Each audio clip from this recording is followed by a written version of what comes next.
सगे रिश्तेदारों के बीच कई पीढ़ियों तक शादियों का सिलसिला तब जाकर थमा जब लड़की के परिवार की धीरे धीरे फेफड़ों की बीमारी से मृत्यु हो गई थी।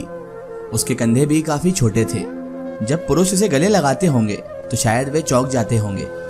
एक बार एक दयालु औरत ने उसे बताया था, शादी में इस बात का ध्यान रखना, जो पुरुष बहुत ताकतवर होगा वह नहीं चलेगा। जो आदमी कमजोर दिखता हो, जिसे कोई रोग ना हो और जिसका रंग गोरा हो, ठीक रहेगा। बस उसे कभी फेफड़ों की बीमारी ना हुई हो। ऐसा आदमी जो हमेशा ठीक से बैठता हो, शराब नहीं पीता हो, बहुत मुस्कुराता हो। हालांकि लड़की को ताकतवर आदमी की मजबूत बाहों के घेरे में कसे हुए उसकी पसलियों को चटकने देने के दीवा स्वप्न देखकर मजा आता था। हालांकि उसका चेहरा तनाव मुक्त लगता था, पर वह हताश महसूस करती थी।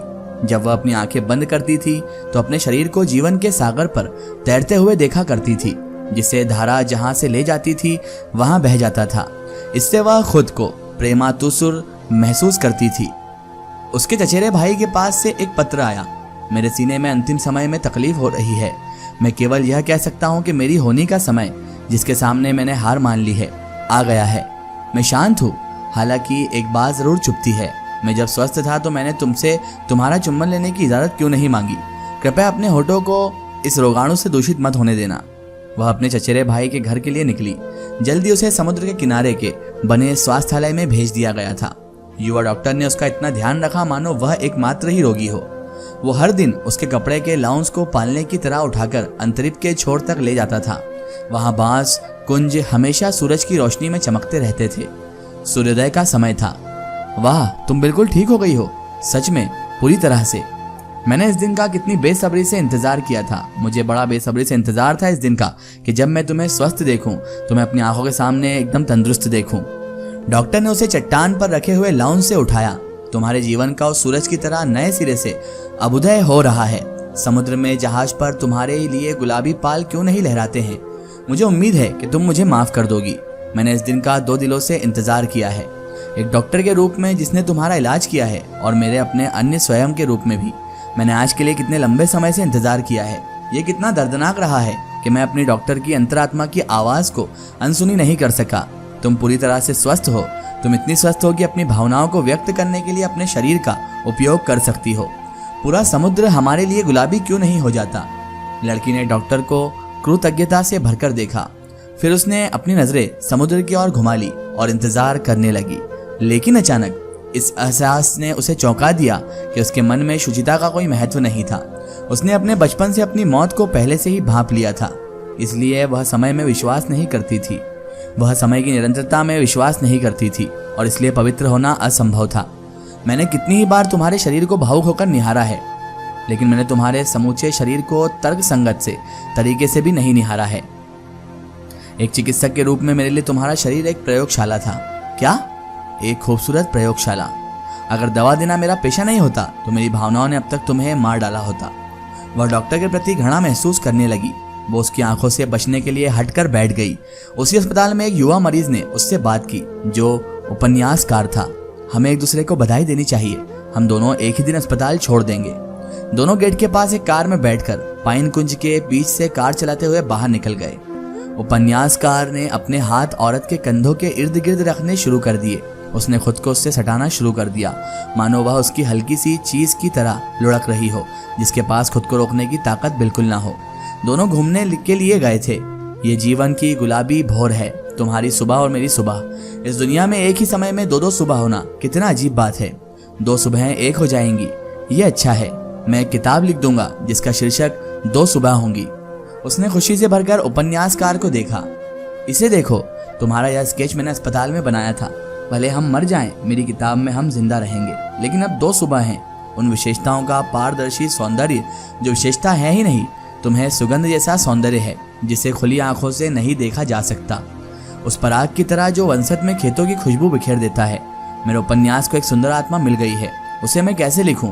अपनी आत्मा को चमकते हुए हीरे की तरह मेरी हथेली पर रख दो, जिससे मैं उसे देख सकूं।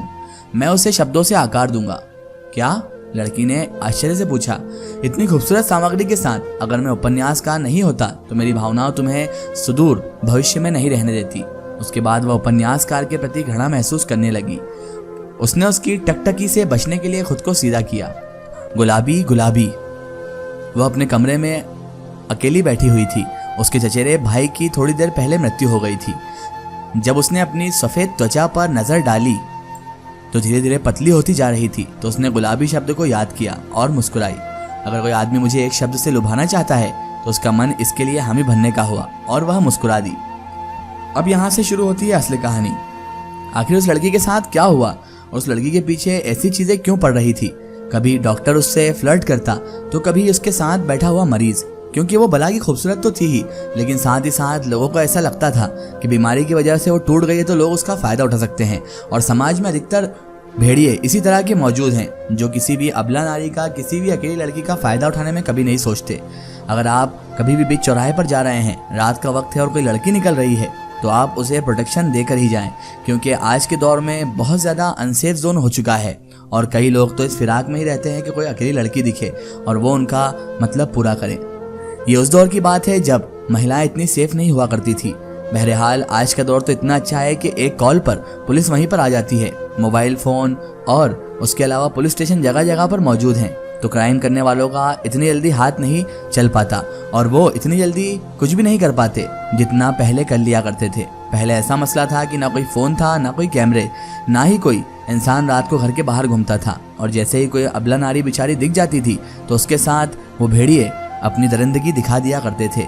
लेकिन अब बिल्कुल बदल चुका है, कानून सख्त हो चुका है, कानून बिल्कुल सही तरीके से चल रहा है, क्योंकि अब हमारा देश प्रगति कर रहा है। और अच्छा है कि हमारे देश ने इस चीज़ पर फोकस किया कि लड़कियों को, महिलाओं को सेव करने के लिए उन्होंने इतने सख्त कानून बनाए, जिसकी वजह से इन केसेस में भारी गिरावट आई है।